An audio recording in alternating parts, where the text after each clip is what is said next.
Scientific Industries, Manufacturer of Laboratory Instrument, Valasaravakkam, Chennai. நலம் தரும் நல்லார் சித்த மருத்துவமனை, கிருஷ்ணகிரி, சென்னை. வள்ளுவம் நேயர்களுக்கு வணக்கம். அரசியல் பேசு நிகழ்ச்சிக்கு உங்களை வரவேற்பதில் மகிழ்ச்சி. என்று நம்மோடு இணைந்திருக்கிறார் தமிழ்நாடு தன்னுரிமை கழகத்தினுடைய தலைவர் வழக்கருப்பையா அவர்கள். சார் வணக்கம் சார், நல்லா இருக்கீங்களா சார்? சார், தாவேக்கா கலந்து கொண்டு அந்த கன்னியாகுமரி அந்த கிறிஸ்மஸ் நிகழ்ச்சியில் காங்கிரஸும் மேடையில் பங்கு வகிச்சிருக்காங்க. கூட்டணியிலும் காங்கிரஸ் பங்கு வகிப்பாங்க அப்படின்னு சொல்லிட்டு ஒரு பேசும்பொருள் போய் அது பற்றினாலும் எனக்கு ஒன்றும் வருத்தம். அதாவது நான் என்ன சொல்கிறேன், எத்தனையோ மாதா கோயில்களுக்கு போய் நான் பேசியிருக்கேன், ப்ராட்டஸ்டன்ட் மாநாட்டிலேயே நான் பேசியிருக்கேன். ஓகே, அதெல்லாம் இயேசு சிறந்த இயேசு ஒரு மகன், அந்த மதம் அது ரிலிஜன் ஆஃப் லவ். ஓகே, அதே மாதிரி இஸ்லாம் என்பது ரிலிஜன் ஆஃப் ஜஸ்டிஸ் என்று உலக ஆராய்ச்சியாளர்கள் சொல்வார்கள். நானே ஒரு புத்தகம் எழுதியிருக்கிறேன். அதெல்லாம் வேறு.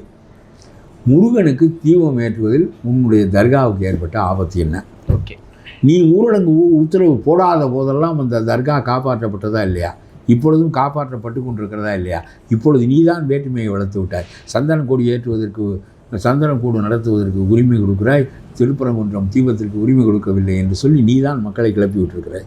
இப்பொழுது மக்கள் ஒரு போலரைசேஷன் நடக்கும், பிளவுபட்டு விடுவார்கள். ஓகே, பிளவுபட்டால் சிறுபான்மை மக்களுக்கு நல்லதா கெட்டதா? இதுவரையிலும் இந்த பெரும்பான்மையான மக்கள் நாம் பெரும்பான்மை என்றும் அவர்கள் சிறுபான்மை என்றும் கருதியதே இல்லை. ஓகே, அவர்களுடைய உரிமையை நீ பறித்தால், அவர்கள் ஒன்று திரண்டு நின்றால் உங்களுடைய உரிமை பாதிக்கப்படுமா பாதிக்கப்படாதா? அந்த பெரும்பான்மை இப்பொழுது இதுவரையிலும் அவர்களுக்கு தீபம் ஏற்ற வேண்டும் என்று நினைக்கிறார்கள், அது நம்முடைய உரிமை என்று நினைக்கிறார்கள். இதை உனக்காகத்தான் தடுக்கிறது ஒரு அரசாங்கம் என்றால், இப்பொழுது இந்த மக்கள் அப்படியானால் இந்த தர்காவை நாம் அனுமதித்ததே தப்பு. அதில் கோயில் தூணின் மீது தான் தர்காவே கட்டப்பட்டிருக்கிறது. நான் சொல்வது புரியுதா? அதை படம் பிடித்து காட்டுகிறான். எனக்கே ஆச்சரியமாக போய்விட்டு, நம்ம திருப்பரங்குன்றம் கோயிலில் என்ன தூண் இருக்கிறதோ அந்த தூண் தான் அது. முருகன் கோயில் தூணின் மீதே அவர்கள் தர்காவை கட்டியிருக்கிறார்கள். இதெல்லாம் ஏன் பேச வேண்டிய கட்டம் வருகிறது? நாம் இதையெல்லாம் பேச விரும்புகிறவர்களா? அவருடைய தர்கா இருக்கட்டும், அதிலெல்லாம் ஒன்றும் மாற்றம் கிடையாது. நான் ஒரு காலத்திலும் சிறுபான்மையினருக்கு எதிரானவன் இல்லை. எந்த மனிதன் சிறுபான்மையினருக்காக பேசுகிறானோ, எந்த மனிதன் நலிந்தவர்களுக்காக பேசுகிறானோ, சிறுபான்மையினருக்காக பேசுகிறானோ, அவன் தான் நாகரிகமான மனிதன். எந்த நாடு அதை போற்றுகிறதோ அதுதான் நாகரிகமான நாடு என்று நினைக்கின்றவன் தான். ஆகவே இதையெல்லாம் நீ இல்லாததை, அவர்களுடைய வாக்கை மொத்தமாக பெற வேண்டும். விஜய் ஒருவர் வந்திருக்கிறார், அவர் கொஞ்சம் பகிர்ந்து கொள்ளப் போகிறார் என்று நீ பயப்படுகிறாய். கிறிஸ்துவ விழாவில் போய் ஆதம் வச்சுன்னா உனக்கு விடக்கூடாது என்று அவர் பயப்படுகிறார். இதன் மூலமாக பெரும்பான்மை மக்களுடைய உரிமையை நீங்கள் பறிக்கிறீர்கள். தமிழர்கள் இந்துக்களே இல்லை என்று நான் கருதுகிறவன். அவர்கள் சைவர்கள், அது நான் 15 ஆண்டுகளாக சொல்கிறேன். அறநிலையத்துறை என்பது உனக்கு என்னுடைய பேச்சை கேட்பதை விட இவர்களுடைய பேச்சை கேட்பது தான் உனக்கு கூடுதலாக இருக்கிறது. என்னுடைய பேச்சை பத்திரிகையில் போட மாட்டான், இவர்களை தான் போடுவான். அதனாலே உனக்கு இந்து அறநிலையத்துறை என்பதையே தமிழ் சமயங்கள் அறநிலையத்துறை, தமிழ் சமயங்கள் மற்றும் வேத சமய அறநிலையத்துறை என்று வைக்க வேண்டும். நான் பிராமணர்கள் வேண்டாம் என்று சொல்கின்றவன் இல்லை, அவர்களுடைய சமயத்தையும் சேர்த்துக்கொள்வோம். எல்லாம் ஒரு மாதிரியான சமயங்கள் தான், கொஞ்சம் கொஞ்சம் வேறுபாடு இருக்கும். அவர்கள் பிரம்மத்தை அடிப்படையாக கொள்வார்கள், நாம் சிவனை அடிப்படையாக கொள்வோம், அதெல்லாம் வேறு. அதனாலே தமிழ் சமயங்கள் மற்றும் வேத சமய அறநிலையத்துறை என்று வைத்து அதற்கு மந்திரி இருக்க வேண்டும். இன்று 15 ஆண்டுகளுக்கு முன்பு ஸ்டாலினை வைத்து கொண்டு பேசினேன் நான். 15 ஆண்டுகளுக்கு முன்பு அறிவாலயத்தில் ராஜாஜியும் காமராஜரும் அரசியல் நடத்திய மண்ணிலே சீமான் அரசியல் நடத்துவது என்பது, முத்துராமலிங்க தேவர் எவ்வளவு பெரிய ஆற்றல் ஒரு காலத்தில், கல்யாண சுந்தரம், ராமமூர்த்தி, காமராஜர், ராஜாஜி, இப்படி ஒரு பெரிய ஆளுகின்றவர்களும் எதிர்த்தரப்பினரும் எல்லாரும் சமமாக இருப்பார்கள். அறிவு, நேர்மை, ஒழுக்கம் எல்லாவற்றிலும். சரி, இப்போ பாருங்கள், ஸ்டாலின் முதலமைச்சர், சீமான் எதிர்கட்சி, தரம் ஒரே மாதிரி இருக்கிறது பாருங்கள். புரியுதா? ராஜாஜி முதலமைச்சர், ராமமூர்த்தி எதிர்கட்சி தலைவர். சரி, முத்துராமலிங்க தேவர் எதிர்கட்சி, காமராஜருக்கு எதிர்கட்சி, இப்படி எல்லாம் அந்த தரத்திற்கு அந்த எதிர்கட்சி அமைகிறது, இந்த தரத்திற்கு இந்த எதிர்கட்சி அமைகிறது என்று நான் சொல்லுகிறேன். காலம் சரிகின்ற போது, ஆட்சிக்கு வருகின்றவன் தரம் குறைகின்ற போது எதிர்கட்சிக்காரனுடைய தரமும் குறைகிறது என்று சொல்கிறேன். ஓகே, இப்போ காங்கிரஸ் தாவேக்காவை சூஸ் பண்ண போகிறாங்க அப்படின்ற மாதிரியான ஒரு தகவல் வந்துக்கிட்டே இருக்குது காங்கிரஸ். அதனால தான் அந்த மேடையில் கூட ஆதவ அர்ஜுனாவும் காங்கிரஸும் ஒன்றா கலந்துருக்காங்க. ஒன்றாக சேர்வார்கள், அப்புறம் பிரிவார்கள், இதெல்லாம் அங்கே இருக்க 10 பேர் கூடுவார்கள். நான் சொல்லுகிறேன், காங்கிரஸ் என்பது திமுகவை விட்டு விடுவது சரியா என்று கேட்டால் சரி என்று நான் சொல்வேன். நீ தேவையில்லாமல் 75 ஆண்டுகளாக அவனுக்கு வாழை பிடித்து கொண்டு திரிந்து ஒரு மாற்றுக் கட்சி அரசியலை ஏற்படுத்த உனக்கு யோக்கியதில்லை. பாஜகவை வளர விட்டவன் நீ தான். 30 ஆண்டுகள் ஆட்சியில் இருந்த கட்சி ஆட்சியை விட்டு இறங்கிய பிறகு மாற்று அரசியலை கையில் எடுக்காமல் நீ வால் பிடித்து கொண்டே திரிகின்ற பழக்கத்தை மேற்கொண்ட காரணத்தினால் ஒரு முறை கருணாநிதி போதிய பெரும்பான்மை இல்லாமல் இருந்தபோது நீ அதிக எண்ணிக்கையில் உறுப்பினர்களை பெற்றிருந்தபோது ஆட்சியில் அப்பொழுது பங்கு கேட்காமல் இப்பொழுது கேட்கிறார். உண்மையிலேயே கேட்டிருக்க வேண்டிய சமயம் அது. மாடை ஓட விட்டு விட்டு இன்னைக்கு தானே அந்த கருத்து தமிழ்நாட்டில் வலுப்பெற்று இருக்கு. ஏன் உனக்கு அறிவு இல்லையா? அந்த காலத்தில் இது உலகத்தில் இல்லாத சிந்தனை. விஜய் வந்ததுக்கு அப்புறம் தான் ஆட்சியில் பங்கு தரும். தனக்கு சக்தி இல்லை, ஆகவே இப்படி அல்வா கொடுக்குறேன் என்று சொன்னால் ஆள் வரும் என்று கருதி சொன்னார். அதாவது அவனுக்கெல்லாம் சக்தி இருந்தது. சக்தி இருந்த காலத்தில் நான் ஆண்டு கொடுக்குறேன் என்று சொன்னான். அண்ணா தனியாக ஆள வேண்டும் என்று சொன்னால் ராஜாஜி பங்கு கேட்டான். எப்பொழுது பங்கு கேட்டிருக்க வேண்டும் என்றால் ஒரு முறை உண்மையிலேயே அவன் சிறுபான்மையாக ஆன போது நீ கேட்டிருக்க வேண்டும். அப்பொழுது கேட்கவில்லை. நீ அவன் தயவு இருந்தால் போதும், மத்திய அரசாங்கத்திற்கு அவன் ஆதரவு இருந்தால் போதும் என்று சொல்லி நீ பேசாமல் இருந்தாய். இப்பொழுது உனக்கு நீ 5% ஓட்டாக காங்கிரஸ் குறைந்து விட்டாய். நீ இப்பொழுது ஒரு பொருட்டாகவே இல்லை. நான் சொல்லுவது தெரிகிறதா? பிஜேபியை விட கீழே வந்து விட்டாய். நீ இப்பொழுது நீ விஜயோடு கூட்டு சேர்கிறேன் என்று சொல்கிறாய். உனக்கு சேருகிறேன் என்று சொல்வது திமுகவை மிரட்டுவதற்கு தவிர உண்மையிலே இல்லை. நான் சொல்வேன் ஏன் இல்லை என்றால் ஆட்சியில் அவன் பங்கு தர மாட்டான் என்று தெரியும். சரி, கொஞ்சம் இடங்களை கூடுதலாக பெறுவோம். ஒருவேளை அவர் தவறி விட்டால் அப்பொழுது பார்த்துக்கொள்ளலாம். தவறி விட்டால் தானாக பங்கு ஏற்பட்டு விடும். நரசிம்மராவ் ஒரு கட்டத்தில் காங்கிரஸ் போதுமான பெரும்பான்மையை பெற்றிருக்கவில்லை. அவர் காசு கொடுத்து எம்பிக்களை எல்லாம் விலைக்கு வாங்கி விட்டார். இல்லை, அப்படி தான் பெரும்பான்மையானார். இல்லாவிட்டால் கூட்டணி தான் வைத்திருக்க வேண்டும். ஜனதா கட்சி கூட்டணி தான் வைத்திருந்தது. கூட்டணியாக இருந்தால் ஒழுங்காக ஆள மாட்டார்கள் என்று ஜெயபிரகாஷ் நாராயணன் இவர்கள் ஒரு கட்சியாக ஆக்கினார். ஆனால் எதிரும் புதிருமானவர்கள் ஒரு கட்சியாக ஆக்கப்பட்ட போது அந்த கட்சி நிலைக்காமலே போய்விட்டது. அது ஒரு பக்கம் இருக்கட்டும். இப்பொழுது காங்கிரஸ் சேருமா என்றால் உன்னை காட்டி இந்த பூச்சாண்டி வந்துடுவேன், அவனுக்கு போட்டு விடுவேன், இந்த காக்காய்க்கு சோத்தை போட்டு விடுவேன் என்று சொல்லி தாய் அவளுக்கு போட மாட்டாள் என்பது போல காக்காய்க்கு போட மாட்டாள், பிள்ளைக்கு தான் ஊட்டுவாள். பிள்ளை உணவை பெற்றுக்கொள்ள சொல்வதற்காக இந்த காக்காயை காட்டி பயமுறுத்துவது போல இந்த விஜயை காட்டி அவர்கள் பயமுறுத்தினார்கள் என்பது விஜய்க்கு தெரியாது. ஆதவர்த்தினாலுக்கு அதை விட தெரியாது. விஜய் காக்கான்னு சொல்ல வரீங்களா? அப்போ நீங்கள் இல்லை, நான் சொல்லுவேன் உவமானங்களை எல்லாம் நேரடியாக பொருத்தி பார்க்கக்கூடாது. உவமானம் என்பது தமிழ் இலக்கணத்தை உனக்கு சொல்லுகிறேன். நீ இதெல்லாம் கற்றுக்கொள்வதற்கு இது ஒரு வாய்ப்பு. ஒரு முறை ஒத்து ஒரு முறை ஒவ்வாதது உவமானம். ஓகே. பவளம் போன்ற உதடு என்றால் பவளத்தை கடித்தால் பல் தெரித்து விடும், உதட்டை கடித்தால் தெரிக்குமா என்று கேட்கக்கூடாது. இதெல்லாம் அடிப்படை. எவ்வளவு பேசுகிறோம் பார். உனக்கு கற்பிப்பது போல் நாட்டுக்கும் கற்பிக்க முடிகிறது. உவமானம் காக்காய்க்கு போட்டு விடுவேன் என்று சொல்லி பிள்ளைக்கு பயமுறுத்தி சோறு ஊட்டுவது போல நான் விஜயோடு சேர்ந்து விடுவேன் என்று சொல்லி ஸ்டாலினை பயமுறுத்துவது அவர்களுடைய நோக்கம். புரிகிறதா? புரியுது. உவமானம் புரிகிறதா? புரியுது. சரி, என்ன செய்வது? என்னுடைய பேட்டிகளெல்லாம் பாட வகுப்புகளாக மாறுகின்றன. இதே திருப்பரங்குன்ற விவகாரத்தில் திருமாவளவன் இப்போ இந்த காங்கிரஸ் விஷயத்தை பேசிவிட்டு போவோம். அதனால் திருப்பரங்குன்றத்தில் இவர் தவற விட்டு விட்டார். அந்த மக்கள் நம்முடைய உரிமைக்காக அவர் பேசினாரா? முருகனுக்காக பேசினாரா? தீபத்துக்காக பேசினாரா? நம்முடைய சடங்குகளுக்காக திருவிழாக்களுக்காக அவர் பேசினாரா என்ற கருத்து அவர்களுக்கு ஏற்படுத்தப்படும். ஓகே, அரசியல் தானே. இப்பொழுது நான் பேசுவதே 10 பேருக்கு ஏற்படுத்தப்படும். நான் இந்துத்துவா இல்லை. புரிகிறதா? ஆகவே அது உன்னை பாதிக்குமா இல்லையா என்ற யோசனை கூட இல்லாமல் நீங்கள் கட்சி நடத்துகிறீர்கள்.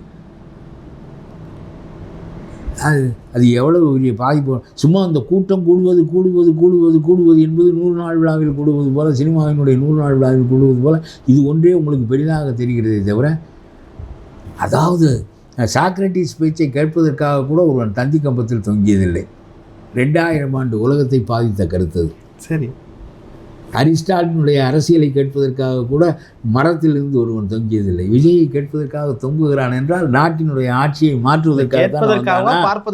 அதான் கைப்பிள்ளையை தூக்கி கொண்டு முன்னாடி முண்டி அடித்து கொண்டு செத்து போனாலே இந்த பெண், அவள் எதுக்கு உள்ளே வந்தா? நாட்டினுடைய மாற்றத்திற்கு இவர் என்ன புதிய கருத்து வைக்கிறார் என்று தெரிந்து கொள்வதற்காக இவரை பார்க்க வேண்டும் என்று வந்தார். ஆகவே இந்த கூட்டம் உன்னால் கருத்தேற்றம் செய்ய முடியாத கூட்டம் என்று நான் சொல்லுகிறேன். கருத்தேற்றம் செய்யப்பட வேண்டும். கருத்தேற்றம் செய்வதற்கு தவறாக கருத்தேற்றம் செய்கிறாய். சரணுக்கு போய் போராட்டம் நடத்துகிறாய், வாக்காளர் பட்டியலுக்கு போய் போராட்டம் நடத்துகிறாய். ஸ்டாலின் செய்ய வேண்டிய வேலை. ஸ்டாலின் செய்வது திருட்டுத்தனம். அவர் கள்ள ஓட்டுகளை பயந்து வைத்திருக்கிறார். ஆகவே அவரை எதிர்ப்பார். உனக்கு என்ன வந்தது? அவர் நீட்டுக்கு 1000 கோடி ரூபாய் சந்தை நமக்கு பறிபோய் விட்டது, இல்லாவிட்டால் மூட்டை அடிக்கலாமே என்பதற்காக அவர் நீட்டை எதிர்க்கிறார். உனக்கு என்ன வந்தது? ஆகவே பரந்தூருக்கு போனாயே, விமான நிலையத்தை காப்பாற்றி விட்டு வந்தாயா? மக்களுடைய கருத்தை திரட்டு, மக்களை திரட்டு, அரசாங்கத்தை நிலைகுலைய வை, அதன் மூலமாக அந்த மக்களுக்கு நன்மை செய் என்று நான் சொல்கிறேன். காந்தி அப்படித்தானே செய்தார். அதிகாரமாக பெற்றிருந்தார். காந்தி தண்டியில் கோல் ஊன்றி நடப்பார், கொஞ்சம் போய் உப்பை அள்ளுவார், நாடு கண்ட்ரி வில் பி எலக்ட்ரிஃபைடு. அதுதான் தலைமை. சும்மா வெறுங்கூட்டத்தை வைத்துக்கொண்டு காந்திக்கு ஒவ்வொரு கருத்தாக சொல்லி சொல்லி அவரை பார்த்து பார்த்து புடம் போட்டு பார்த்து சேர்ந்த கூட்டம் உனக்கு ஒன்றுமில்லாமல் சேர்ந்திருக்கிறது என்றால் அந்த கூட்டத்துக்கு கருத்தேற்றம் செய்வது எளிதென்று நினைக்கிறாயா? அந்த கூட்டம் கருத்தையே பெறாத கூட்டம். ஆகவே அது எளிதும் இல்லை. பெரிய சங்கதி என்ன என்றால், உனக்கு யோசனை சொல்லுகிறவன் காசுக்கு ஆள் வைத்திருக்கிறாய், உனக்கு எழுதி கொடுப்பதற்கு அவனெல்லாம் விவரம் இல்லாதவனாக இருக்கிறான்.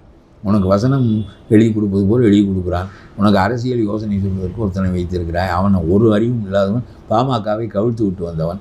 இவர்களை வைத்து கொண்டு திருப்பரங்குன்றத்தில் தீபம் ஏற்றுவதை பற்றி வாயை மூடிக்கொள்கிறாய். சர் பட்டத்திற்கு போய் பேசுகிறாய். சர் வாக்காளர் பட்டியல் திருத்தத்திற்கு போய் போராட்டம் நடத்துகிறாய். எதுக்கு பேச வேண்டுமோ அதுக்கு பேசுவதில்லை, எதற்கு பேசக்கூடாதோ அதற்கு பேசுவது. அப்படி என்றால் உன்னுடைய அரசியல் எப்படி இருக்கும்? எப்படி ஆட்சி உன் கையில் கொடுத்தால் உனக்கு எப்படி தீர்மானிக்க தெரியும்? அரசியலில் உனக்கு தீர்மானித்து பழக்கம் இருக்க வேண்டுமா இல்லையா? You R A leader. நீ நம்ம மாடு மேய்க்கிற மாடசாமியை போல பின்பற்றுகிறவன் இல்லை. யோசிப்பதெல்லாம் அரசியல் கட்சி தலைவர்களின் வேலை. அவர்கள் எனக்கு எடுத்து சொல்வார்கள், நான் புரிந்து கொண்டு வாக்களித்தால் போதும். அவனுடைய பிரச்சனை தான் பெரிது. மாடு காணாமல் போய்விடக்கூடாது, மாடு பால் கறக்க வேண்டும், மாட்டுக்கு நோய் வந்து விடக்கூடாது என்பதுதான் அவனுடைய கவலை. அவன் நாளாசரி பிரச்சனையிலேயே மூழ்கி போகிறவன். Political leaders are different. அவர்கள் யோசிக்கிறார்கள், வழிகாட்டுகிறார்கள், நெறிப்படுத்துகிறார்கள். காந்தி தானே இந்த நாட்டையே மாற்றி அமைத்தார். ஆகவே இதுதான் இப்போ உள்ள நிலைமை. அதனால் காங்கிரஸ் சேரப்போகிறதில்லை. நேற்று பானா சிதம்பரம் எதுக்கு போனார்? சமரசம் பேச போனார். எதுக்கு போய் காலை உருவி விட்டு உங்களை விட்டு நாங்கள் போவோமா என்று சொல்வது தான் காங்கிரஸினுடைய தன்மை. அவன் இல்லைன்னா எங்கேயாவது இந்த ஒரு நீதிபதிக்கு எதிராக எங்கேயாவது காங்கிரஸ்காரன் கொண்டு வந்திருக்கிறானா இதுபோல் ஒரு தீர்மானத்தை, பதவி நீக்க தீர்மானத்தை? அவனெல்லாம் கையெழுத்து போடுகிறானே 102 பேர். இந்த ஒரு கோர்ட்டில் குற்றவாளியாக நிறுத்தப்பட்டிருக்கின்ற கனிமொழி அந்த விண்ணப்பத்தை கொடுப்பார். அதற்கு ராகுல் காந்தியினுடைய தாயார் நிற்பார் என்றால் அந்த கட்சி என்ன விளங்கும்? ஒரு நீதிபதி ஒரு தீர்ப்பு சொன்னதற்காக மேல் நீதிமன்றத்திற்கு போவாயா? அவனுக்கு போய் பதவி நீக்கம் செய்வாயா? தப்பு செய்தவன், லஞ்சம் வாங்கியவன், ஓர வஞ்சகம் பேசியவன் அவனுக்கு பதவி நீக்கம் செய்யப்பட வேண்டும் என்று சொல் நியாயம். தீர்ப்பு என்பது ஒவ்வொரு நீதிபதியும் ஒவ்வொருவரிடமிருந்து வேறுபடுகிற காரணத்தினாலே தானே 8 நீதிமன்றம் இருக்கிறது. 8 நீதிமன்றம் வரையிலும் இருக்கிறது. ஒன்றோடு ஒன்று மாறுபட்டு கொண்டே இருக்கும்.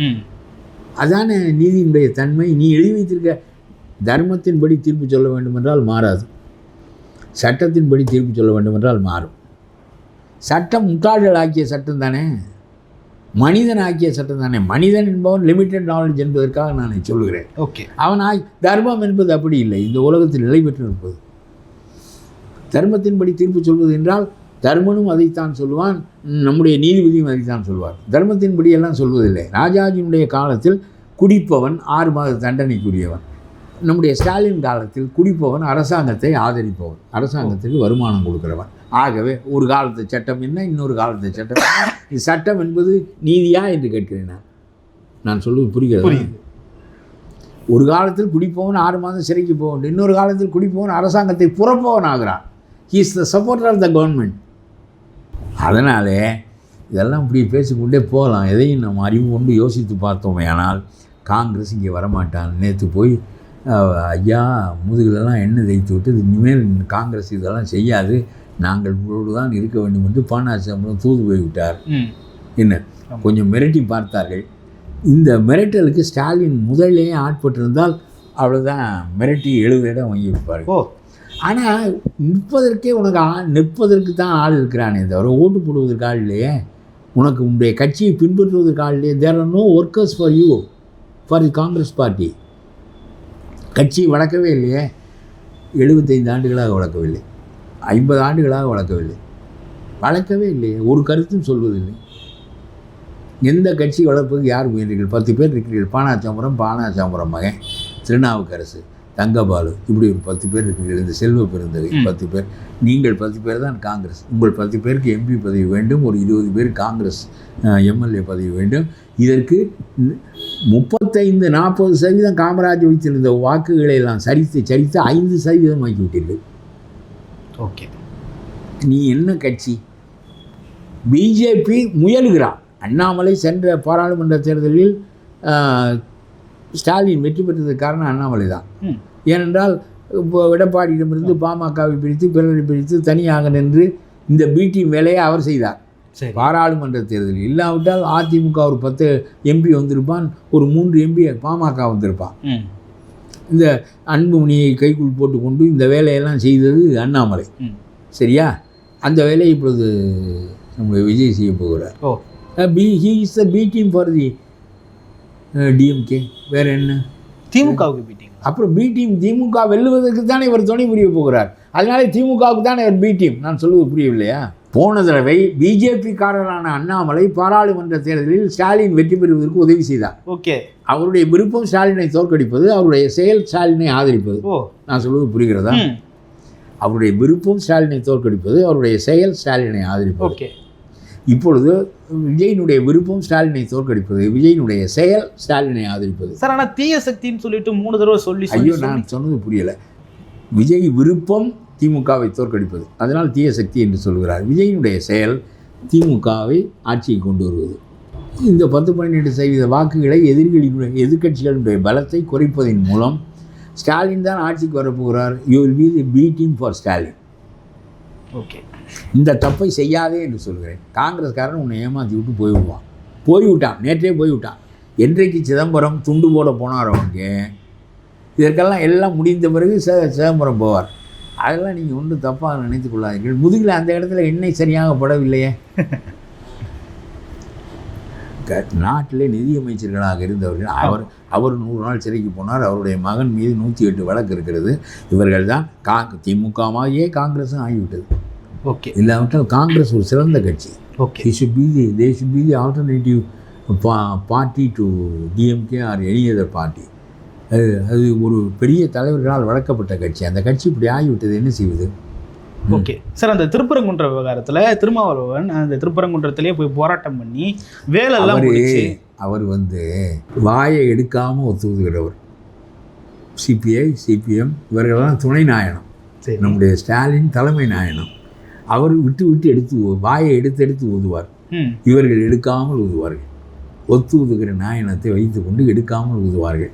அதனால் என்ன சும்மா சனாதனம் முருகனுக்கு தீபம் ஏற்ற வேண்டும் என்று சொன்னால் இதில் இந்துத்துவவாதி எங்கே வருகிறான்? இந்துத்துவவாதி அது சொன்னான் என்பதற்காக முருகனுக்கு தீபம் ஏற்றக்கூடாதா?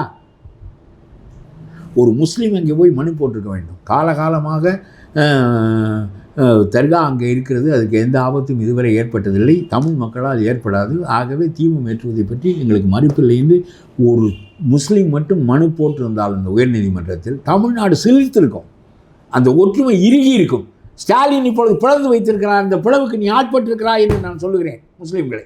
விஜயோட காரை மறித்து அவருடைய நிர்வாகி ஒரு போராட்டத்தை முடியும். இதெல்லாம் எவனா ஒருத்தன் செய்வாங்க. அது யாரும் மோடிக்கு கூட மறிப்பான். இதெல்லாம் ஒரு பேச்சா? இதெல்லாம் எவனோ ஒருவன் செய்ததெல்லாம் நான் அவருக்கு பேரெதிர்ப்பாகிவிட்டதா? 7 கோடி மக்கள் எதிர்த்தாகிவிடுமா? அது மோடிக்கு செய்தாலும் சரி, விஜய்க்கு செய்தாலும் சரி, யாருக்கு செய்தாலும் சரி, எவனாவது ஒருத்தன் எனக்கு பதவி கிடைக்கவில்லை என்று எதிர்க்கிறேன். இவெல்லாம் எதில் சேர்ந்தவன்? பதவியை உனக்கு கூப்பிட்டு கொடுக்க வேண்டும். இப்பொழுது நீங்கள் அதிகாரத்துக்கு வருவதற்கு அந்த பதவி உதவும் என்று நினைக்கிறீர்கள். நான் காரைக்குடிக்கு நகர காங்கிரஸ் கமிட்டி தலைவரானேன், முன்பு மாவட்ட காங்கிரஸ் தலைவரானேன். என்னை கூப்பிட்டு அந்த பதவியில் இரு என்று அந்த தலைவர்கள் சொன்னார்கள். இல்லை, உழைச்சவங்களுக்கு ஊதியம் கொடுக்கலன்னு சொல்லிட்டு பெண் நிர்வாகி ஊதியம் தகுதி வாய்ந்த எண்ணை உன்னால் வைத்துக்கொள்ள முடியவில்லை என்றால் அதனுடைய இழப்பு உனக்கும் தான். போ அனுபவி என்று சொல்லிவிட்டு போவியா? தகுதி வாய்ந்த நீ, நான் உழைத்தேன், அதற்குரிய பலனை கொடுக்கவில்லை என்றால் ஆட்சிக்கு வரப்போகிறோம், அதனுடைய பலனை நான் அடைய வேண்டும், ஆகவே எனக்கு பதவி கொடு என்று அவன் சொல்லுகிறான். இதுவா பலன்? அரசியலுக்கு வந்ததற்கு அவர்களை கூப்பிட்டு சமாதானப்படுத்தி உனக்குரியது தரப்படும் என்று சொல்வதா சமாதானம்? நான் சொல்கிறேன், எனக்குரிய தகுதி அடிப்படையில் நீ என்னை வைத்து கொள்ளவில்லை என்றால், பாரம் தூக்குகின்ற ஒருவனை விட்டுவிட்டு நோஞ்சானை கூப்பிட்டு இந்த கல் தூணை சுமக்க வேண்டும், மரத்தூணை சுமக்க வேண்டும் என்று சொன்னால் மரத்தூண் வீழ்ந்து விடும். ஓகே, அதனால் தகுதியுடையவனை ஆதரிக்க தலைவனுக்கு தெரிய வேண்டும். ஓகே. திருவள்ளுவர் அதை தகுதியார் காணப்படும் என்று சொல்வார். ஆமாம், ரொம்ப தகுதியை பற்றி வரிசையாக நோக்கப்படும் என்று சொல்வார். அவர் சொன்ன 3 சொற்களை பார். வரிசையாக நோக்கப்படும். ஒரு மன்னன் தகுதி அடிப்படையில் வரிசை, அவனுடைய இடம் எது என்று அவனுடைய வரிசை தெரியாமல் அவனை நடத்துவானே, ஆனால் அவன் இந்த அரசை விட்டு நீங்கி போவான். அதனால் அரசு பாழ்படும் என்று சொல்கிறார். கட்சியும் தகுதியானவனை போற்ற தெரியாவிட்டால் அவர்கள் வெளியேறி விடுவார்கள். அதன் மூலம் உங்களுடைய கட்சி பலவீனப்படும் என்று நீ பயப்பட வேண்டுமே தவிர அவனை முதுகை தடவி உனக்கு பதவி தருகிறோம் போ என்று சொல்லி இவர்களும் ஆமாம் நாங்கள் இருந்தால் உயிர் இருக்கிற வரையிலும் விஜய் கட்சி தான் என்று அவன் அறிக்கை விடுவதெல்லாம் ஒரு பேச்சா?